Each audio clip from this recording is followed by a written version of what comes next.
यकीनन हर एक इंसान को मौत का मजा चखना है, लेकिन मुसलमानों को मरने के बाद जो कब्र में दफन किया जाता है, एक सवाल ऐसा भी है जो लोगों को नहीं पता है। आज की वीडियो में वही जानेंगे। क्या हर एक इंसान को कब्र दबोचती है, क्यों ना वो नेक हो या गुनहगार। आखिरत की पहली मंजिल कब्र से स्टार्ट होती है और इसके तस्वुर से मोमिन की रूह तक कांप जाते हैं। हजरत उस्मान रज़ियल्लाहु ताला अन्हु तब कब्र पे खड़े होते तो इतना रोते कि उनकी दाढ़ी मुबारक भीग जाती। तो लोग पूछते कि आप इतना क्यों रोते हैं कब्र पे खड़े होके। तब जन्नत और जहन्नम का तज़किरा किया जाता तो आप इतना नहीं रोते हैं जितना कब्र पे खड़े होकर रोते हैं, क्यों। तो उन्होंने जवाब दिया, मैंने आप रसूलुल्लाह सल्लल्लाहु अलैहि वसल्लम से सुना, आखिरत की पहली मंजिलों में से कब्र पहली मंजिल है। अगर इंसान उसमें निजात पा गया तो आने वाली मंजिलों भी बहुत आसानी हो जाएगी, लेकिन निजात नहीं पाया तो आने वाली मंजिलें बहुत सख्त हो जाएंगी। लिहाजा आज से ही अपने कब्र को रोशन करने की तैयारी करें और कब्र के अजाब से बचने की भी। एक सवाल है जो हम लोग के दिमाग में रहता है, कब्र इंसान की मैयत को दबोचती है, क्यों ना वो नेक हो या गुनहगार। तो इसका जवाब है हाँ, कब्र इंसान की मैयत को दबोचती है। जैसा कि हदीस में आता है, हजरत अब्दुल्ला बिन उमर रज़ियल्लाहु ताला अन्हु से रिवायत है कि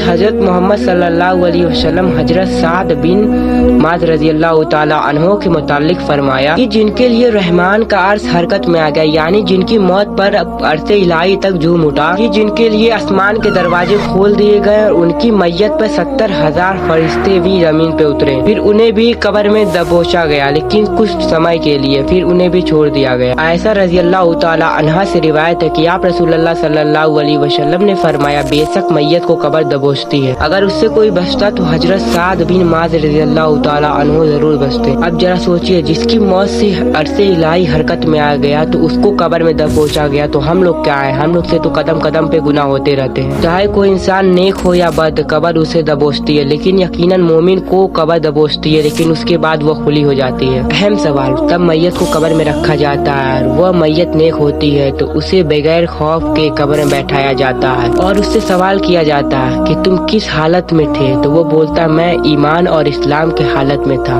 फिर उससे सवाल किया जाता है ये कौन है, तो वो बोलता है ये आप रसूलुल्लाह सल्लल्लाहु अलैहि वसल्लम और अल्लाह के नबी हैं और आप अल्लाह की निशानियां लेके आते, तो हमने उसकी तस्दीक की। फिर उससे सवाल किया जाता है क्या तुमने अल्लाह को देखा, तो फिर वो बोलता है नहीं, मैं तो इस लायक ही नहीं कि मैं अल्लाह को देख सकूं। फिर जहन्नम की आग की तरफ उसके लिए छोटा सा सुराख खोला जाता है जिसके शोले आपस में एक दूसरे को खा रहे होते हैं। फिर उससे बोला जाता है देखो अल्लाह ने तुम्हें इससे बचा लिया। और फिर उसके लिए जन्नत की तरफ भी एक छोटा सा सुराख किया जाता है, चुनांचा वह जन्नत की नियामतों को देखता है। फिर उससे बोला जाता है देखो यही तुम्हारा ठिकाना है, क्योंकि तुम ईमान लाए और हक पे थे। लेकिन तब बुरी मैयत को दफनाया जाता है तो उससे बोला जाता है कि तुम किस हालत में थे, तो वह बोलता है हमें नहीं पता, हमें नहीं पता, हमें कुछ भी नहीं पता। तो फिर उससे पूछा जाता है ये कौन था, तो वो बोला हाँ मैंने दुनिया में तो सुना था तो मैंने भी बोल दिया। तो उसके लिए भी जन्नत की तरफ एक छोटा सा सुराख किया जाता है, फिर उसकी नेमतों को दिखाया जाता है। फिर उससे बोला जाता है देखो अल्लाह ने तुम्हें इससे फेर दिया। और उसके लिए जहन्नम की तरफ भी एक छोटा सा सुराख किया जाता है जिसके शोले एक दूसरे को खा रहे होते हैं। फिर उससे बोला जाता है देखो तुम्हारा यही ठिकाना है। लिहाजा आज से ही अपने आखिरत की तैयारी करें और अल्लाह की तरफ आ जाएं और अल्लाह की बात मान लें और नेक लोगों में शामिल हो जाएं, क्योंकि गुनहगार लोगों का बहुत ही खतरनाक और बहुत ही दर्दनाक अजाब है।